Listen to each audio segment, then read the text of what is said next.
So today we're going to talk about the uncertainty reduction slash management theory. First, we're going to discuss what the uncertainty management theory is, learn a little bit more about the history of the theory so we can better understand the full aspect of the theory before we apply it to a real life example. What is the uncertainty management theory?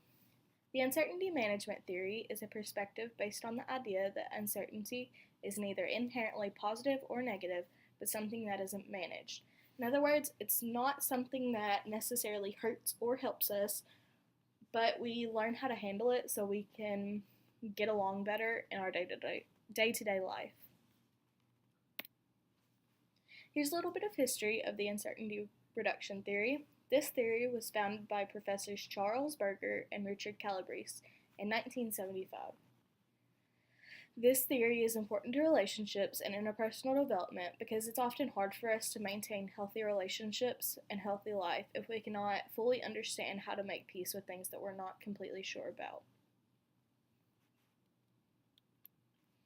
Here are the pictures of the two professors. So on the left is Charles Berger, and on the right is Richard Calabrese. This gives you an idea of what they looked like.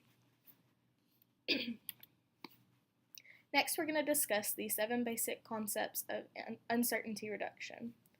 The first concept that we're going to talk about is the verbal output. High levels of this correlate positively with greater reduction in uncertainty. So if we are able to fully communicate verbally with those around us, we'll be able to reduce the uncertainty that we feel when developing that relationship. The next concept that we're going to discuss is the nonverbal warmth concept.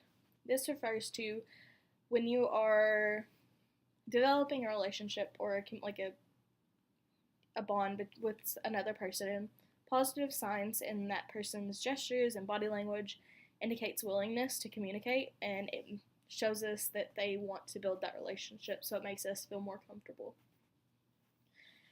The next concept is information seeking. This occurs when individuals wish to know more about each other. So we obtain information through observation or by actually interacting with that person. When we learn a little bit more about that person, it makes us feel more comfortable and often will allow us to disclose more information about ourselves, which leads into the next concept, which is self-disclosure. So when someone else feels comfortable giving information about themselves in order to reduce the uncertainty that occurs, it encourages us to communicate more things about ourselves and be able to have that open, honest relationship that is very important and very healthy. The next concept is reciprocity.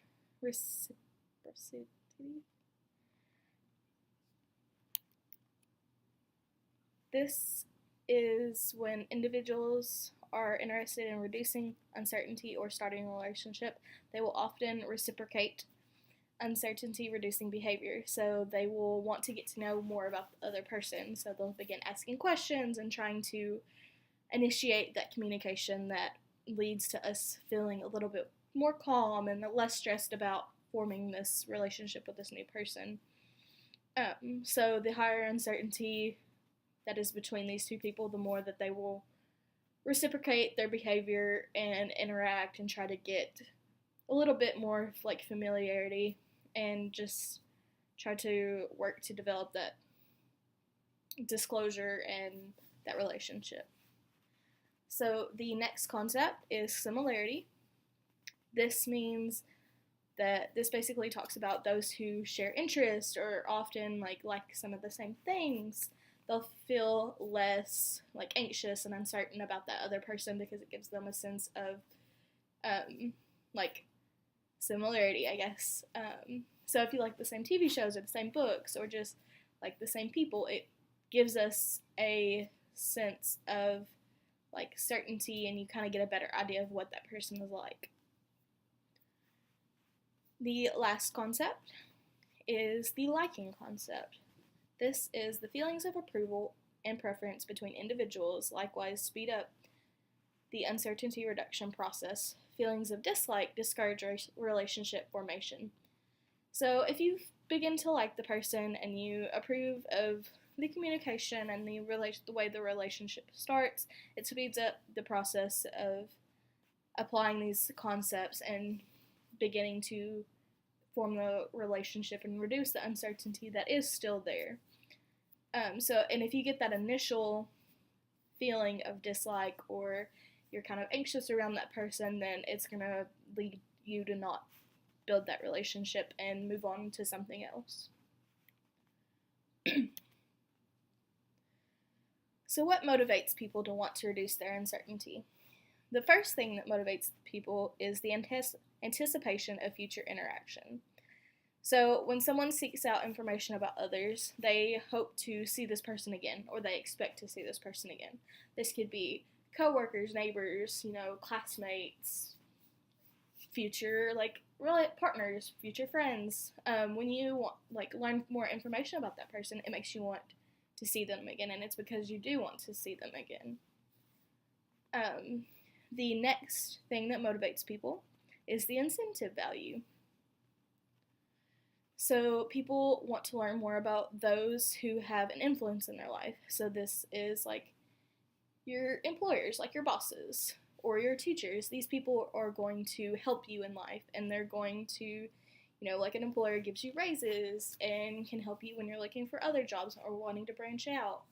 Teachers, they help build your education and set you up to what the rest of your life is going to be like, with whether it's college, jobs, etc. These people influence your life in a huge way, and so we want to get to know them more. It helps relieve that uncertainty that does occur when we're in school or when we're starting a new job. The next thing that motivates people is deviance. People want to reduce their uncertainty about different people who behave not like others, those who don't follow society's expectations or the social norm. So someone who's different from us, we're uncertain about that person, and we're not sure if we're comfortable around them or if we want to really form a relationship with them. So we have to reduce that uncertainty by, getting to know them, communicating, asking those questions, and just trying to get a sense of familiarity so we can establish some kind of connection. Okay, and then the next thing we're going to talk about is the orientation of this theory. The uncertainty reduction theory was initially presented as a series of universal truths that do not have to be proven. It explains the relationship between uncertainty and the different communication factors. These were definite reasons for this theory. So the first one is uncertainty is unpleasant and therefore motivational. People communicate to reduce their uncertainty. This is something we've talked about a lot so far. People communicate to reduce their uncertainty about others or about things that are coming, like when we talked about the future and how employers or teachers or doctors, they work to reduce, when we ask them questions and get to know them, they work to reduce the uncertainty that we're going to feel in the future. The next thing is it follows a pattern of developmental stages. So this is entry, personal, and exit. The beginning, that's just our basic stages, like sex, all age, race, all that. Personal is our beliefs and our attitudes, and then exit is everything that comes after, the nitty-gritty parts is what you would call it. And now we're going to discuss the nature of uncertainty. The nature of uncertainty. Uncertainty exists when details of a situation are ambiguous, complex, or unpredictable, when information is unavailable or inconsistent, and when people feel insecure in their own state of knowledge. So basically, uncertainty occurs when we don't really know what to expect of a situation, or if we don't know what's going to come next. and we don't really know how to get that information, or it's very hard to obtain it. So we feel insecure about what we know and about what those around us know. So we become scared and a little bit anxious. However, there are ways of managing this uncertainty. So you can adapt to it. When you deal with it for a long time, you find ways to get past it and move on with your day-to-day life. Some find that seeking and avoiding information helps with their uncertainty, when this is especially true when it comes to those who have been diagnosed with a serious illness. They often seek out as much information as they can from doctors. They work to maintain that lifestyle that will essentially benefit them in the long run and will help to make their journey a lot easier. And lastly is social support. So leaning on those around us, allowing people to help us when we are not really ourselves, just letting people in and allowing that help of others really it takes stress off that person. Alright, so now we are going to apply the uncertainty reduction theory to a real life problem, and the problem that we're going to discuss today is people who have been diagnosed with cancer or another serious illness. So, first we're going to talk about what we were just kind of talking about. In a study conducted on those diagnosed with cancer, Laura Miller found that most cancer patients found their uncertainty was reduced after seeking out information from a healthcare provider. This is something that we just talked about. They made sure they were taking the right steps that would essentially be beneficial for their health. This means, taking the proper medicine or getting the proper treatments, living a healthier lifestyle that they did before, and just getting rid of negativity or negative influences in your life. Things that essentially make your life easier and won't really hurt you when you're battling something like this. But something that we do have to understand when we're talking about this series is that everyone is different. So coping with uncertainty and reducing uncertainty is different for everyone. Some people may find it easier than others. Some people may find different approaches easier than others.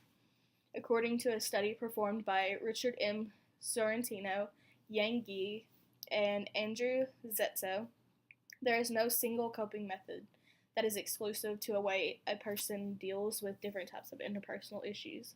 So one way that may work for one person may work differently for another person, or it may not work for that person at all. In the study that we previously mentioned by Laura Miller, she found that not everyone takes comfort in seeking out information, that it often causes them to have a more negative experience because you're getting told all of these things that you need to change and what could happen if these things don't work out, and that just causes them to be more distressed than they were before. And now we're going to talk about uncertainty and illness. When those that are diagnosed with cancer, there is always that fear of death and trying to live your life in a positive way, but also having to deal with your reality. It's very common for those to become lost and very uncertain of the future. But one way that we can do this is through the management way we talked about earlier, which is relying on the support of those around us. Welcoming the support of others can often make us feel better and less uncertain about the future, or it allows us to become more accepting of what's to come if it's not a positive outcome. It essentially just takes a little bit of the stress off. It doesn't eliminate the stress completely, but it eases it. When we allow our friends and our family and our spouses, kids, when we allow them to help us and make things, even just day-to-day tasks, like taking care of the cleaning or cooking or watching the kids for a little bit. All of that can make your day-to-day life a little less stressful. So by allowing the social support, it's a way of dealing with the anxiety and the uncertainty that's to come. Now we're going to talk about a pop culture example of this theory. So there was a TV show on NBC. It aired in 2010 and I think ended in 2015-16. It was called Parenthood, and in I believe it was season 4 of this TV series, Christina Braverman, she's a character on the show, was diagnosed with breast cancer. So initially, like all that go through this, she has a hard time, she struggles to accept what's going on. And she becomes very uncertain about her future and what she should expect. Because it's hard for somebody to understand this if they haven't actually gone through it. Throughout the season, she struggles with accepting this and pushing forward in life. Something she also struggles with a lot is accepting the help of others. So, while battling this illness and going through chemo, she still tries to play the supermom role, which is very hard for someone who's going through this. She tries to do everything herself and take help from no one until finally it causes her to be worse. She eventually manages all of this and manages her uncertainty. She goes to her doctors, she gets all the information she can, and she starts taking the necessary steps. She gets into chemo, she starts taking these vitamins and stuff that'll help her feel a little bit better. And she allows the help of her friends and family. She gets rid of the negativity, she tries her best to stay positive even when she feels her worst. And she just lets people help her, which is not something that she had done before. This essentially helps her get through it a little bit easier, and eventually she overcomes her cancer, and she lives a healthy life. But one thing that this part of the series shows is that allowing the social support and seeking out that information is very important when you want to become less anxious about the future. And then the next slide is just a couple pictures of the show. So the left picture just shows the whole family that is on the series. And on the right is a picture of Christina as she was battling her cancer. It's a very good show. I recommend everyone to watch it. It's an emotional show, and it's definitely a roller coaster, but it's very good. And that's all I have for you guys today. So I hope this gives you a better understanding of what uncertainty is and ways that we can manage it. Thank you.